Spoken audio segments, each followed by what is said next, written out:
EVM VVPAT से जुड़ी सभी याचिकाएं सुप्रीम कोर्ट ने खारिज की। ना तो वोट की पर्ची से 100% मिलान, ना होगी वीवीपीए पर्चियों की गिनती। वीवीपैट पर सुप्रीम कोर्ट के फैसले पर पीएम मोदी का बयान, कहा फैसले से विपक्ष के सपने चूर, बैलेट पेपर से गरीब का हक लूटा जाता था। ईवीएम वीवीपैट पर सुप्रीम कोर्ट के फैसले पर कांग्रेस नेता भूपेश बघेल का बयान, कहा कोर्ट के आदेश का पालन करेंगे। सुप्रीम कोर्ट के फैसले का बंगाल के राज्यपाल सीवी आनंद बोस का बयान, बोले कोर्ट के निर्णय का स्वागत करते हैं। बीजेपी प्रवक्ता शहजाद पूनावाला ने सुप्रीम कोर्ट के फैसले पर दिया बयान, कहा आज लोकतंत्र की जीत हुई, कांग्रेस और आईएनडीआईए को माफी मांगनी चाहिए। समाजवादी पार्टी अध्यक्ष अखिलेश यादव का वीवीपैट पर सुप्रीम कोर्ट के फैसले पर बयान, कहा ईवीएम वीवीपैट की लड़ाई बहुत लंबी। पीएम मोदी ने पश्चिम बंगाल के मालदा में जनसभा को संबोधित किया, कांग्रेस और टीएमसी पर निशाना साधा। पीएम मोदी ने विपक्ष पर सीएए को लेकर झूठ फैलाने का आरोप लगाया, कहा सीएए नागरिकता छीनने का नहीं, नागरिकता देने का कानून है। पीएम मोदी ने राहुल गांधी पर कसा तंज, कहा शहजादे विदेश से स्कैन मशीन लेकर आए, टीएमसी पर लगाया घोटाले का आरोप। गृह मंत्री अमित शाह का राहुल पर हमला, बोले धर्म के आधार पर नहीं बन सकते हैं देश के कानून, देश को खंड खंड करना चाहते हैं राहुल। कर्नाटक के बीजापुर में राहुल गांधी ने पीएम मोदी पर किया हमला, बोले 10 साल में पीएम ने गरीबों का पैसा छीना। संदेश खाली मामले की जांच मिलने के बाद सीबीआई की कार्रवाई, पश्चिम बंगाल में कई जगहों पर छापेमारी, भारी मात्रा में मिले हथियार। टीएमसी नेता के रिश्तेदार के घर सीबीआई का छापा, घर से बम बरामद, सीबीआई की 10 सदस्यीय टीम कर रही जांच। लोकसभा चुनाव के दूसरे चरण के लिए मतदान जारी, 13 राज्यों की 88 सीटों पर वोट डाले जा रहे हैं। पीएम नरेंद्र मोदी ने की सभी से वोट डालने की अपील। वोटिंग के लिए पोलिंग बूथों पर सुरक्षा के कड़े इंतजाम, पुलिस के साथ अर्धसैनिक बलों की भी तैनाती। जम्मू कश्मीर में दूसरे चरण के लिए मतदान जारी, एलओसी के पास अखनूर में लोगों ने डाला वोट, मतदान केंद्र पर भारी सुरक्षा बल।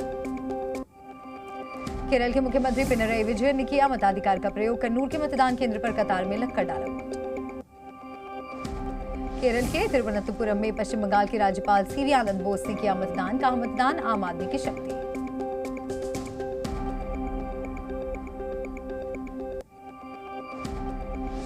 बिहार के भागलपुर में केंद्रीय मंत्री अश्विनी कुमार चौबे ने किया मतदान, कांग्रेस पर कसा तंज, कहा कांग्रेस के लिए पहले पार्टी फिर देश। राजस्थान के जोधपुर में केंद्रीय मंत्री गजेंद्र सिंह शेखावत ने किया मताधिकार का प्रयोग, कहा यह विकसित भारत के संकल्प का चुनाव। कोझिकोड में केरल बीजेपी अध्यक्ष के सुरेंद्रन ने किया मतदान, वायनाड से बीजेपी उम्मीदवार हैं सुरेंद्रन।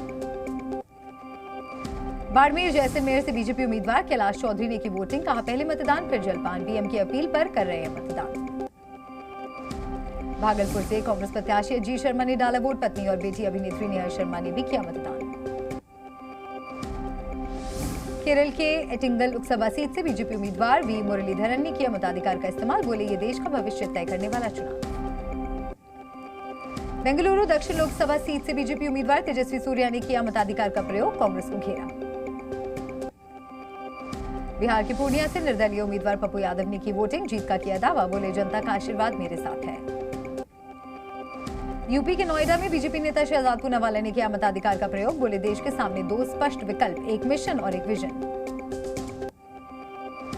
राजस्थान के पूर्व सीएम अशोक गहलोत ने जोधपुर में किया मतदान, बोले ये संविधान बचाने का चुनाव, लोकतंत्र बचा रहे, इसके लिए जनता वोट दे। केरल के तिरुवनंतपुरम में इसरो प्रमुख एस सोमनाथ ने डाला वोट, जनता से की वोटिंग करने की अपील।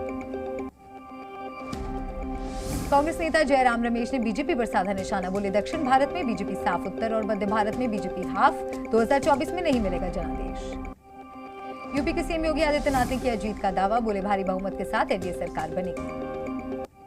बंगाल की बालूरघाट सीट पर मतदान केंद्र के बाहर बीजेपी और टीएमसी कार्यकर्ताओं में बहस, बीजेपी उम्मीदवार और प्रदेश अध्यक्ष सुकांता मजूमदार को टीएमसी कार्यकर्ताओं ने घेरा। छत्तीसगढ़ में कांग्रेस नेता भूपेश बघेल से धक्का मुक्की, बूथ पर निरीक्षण करने पहुंचे थे बघेल।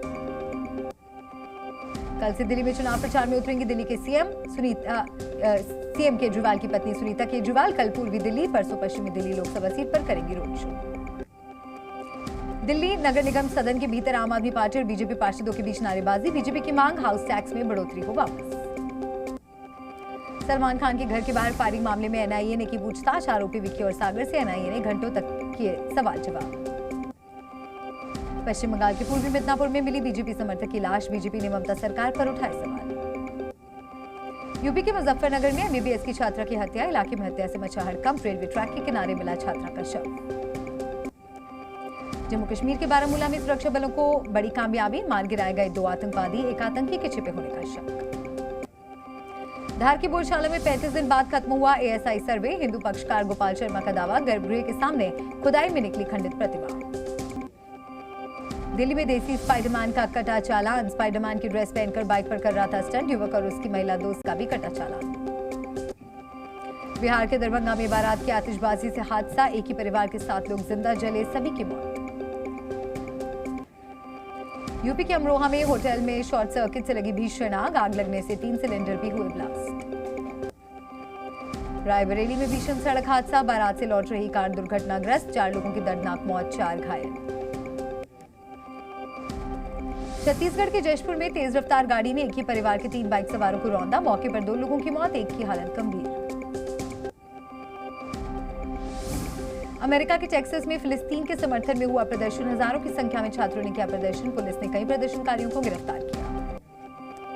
नाइजीरिया की राजधानी अबुजा में भारी बारिश के बीच जेल से भागे 100 से ज्यादा कैदी, आसपास की इमारतों में भी भरा पानी।